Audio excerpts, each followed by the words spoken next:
if she is ever going to be in your life as a romantic, committed, exclusive sexual partner, right? Either as your wife or your second wife or as an ex-wife, it's going to be when she sees the kind of man you've become. I can't tell you how many guys do this work when they focus on themselves without bitterness, anger, or resentment. How many times a woman will stop them in the hallway and say, I don't know what you're up to. And it's either going to sound like, I don't know what you're up to, but I like it. I don't know what you're up to, but it's working for me. Or I don't know what you're up to and it smells fishy. I don't know what you're up to, but I don't buy it.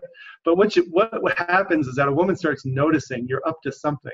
The most important thing is that she sees you're up to something that has nothing to do with her, that has no expectation, no intention of persuasion or influence or manipulation.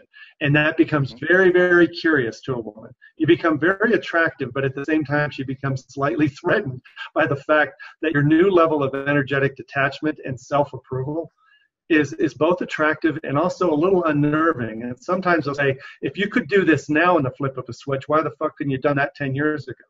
Or whatever. And then you'll go, yeah, good point, Cupcake. Yeah, I don't know. It's because only in our 40s and 50s do we sometimes get the motivation to want to change for ourselves instead of somebody else. So what I just said is affirming everything you already know. You're on the right track, but you have to detach from measuring any success you're having. We'll talk about that later. Your success is not measured by what she says or does toward you, or even the marriage surviving. It's a matter of you aligning with your integrity and believing that you're in the right place in your process. She may come up and say, I don't know what you're up to, but I like it. It pisses me off that you couldn't have done this before. And that's a hard thing to hear, but it's kind of cool to hear it too. Yeah. What do you think?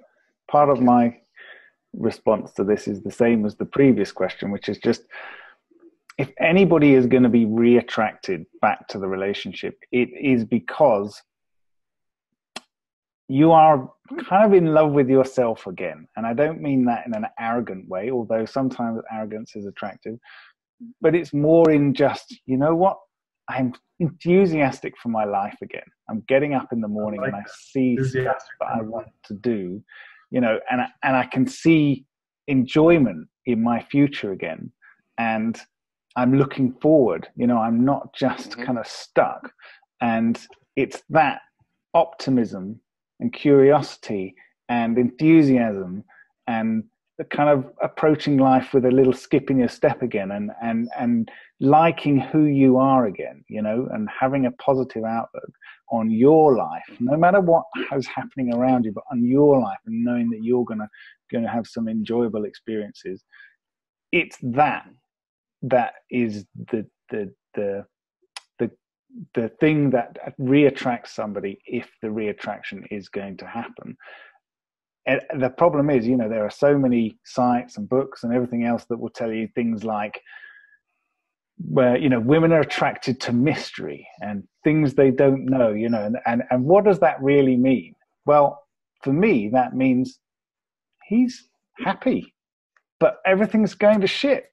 How is he happy? You know, it's, where's this guy come from?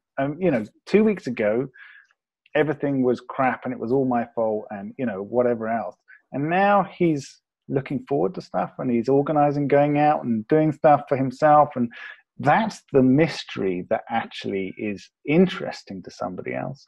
But as Steve says, you can't do it with, well, I'm going to be mysterious. I'm going to do things with, you know, with always looking back over my shoulder to see, has she noticed yet? Because when you do it like that, she knows. She knows you're doing it for some kind of effect. And she's never gonna. That's unattractive. That's very unattractive. Yeah. That's the boyish energy we talk about. Looking over your shoulder to see if people notice who you are or how you're being is a very boyish type of insecure thing that we all learn to do as nice guys.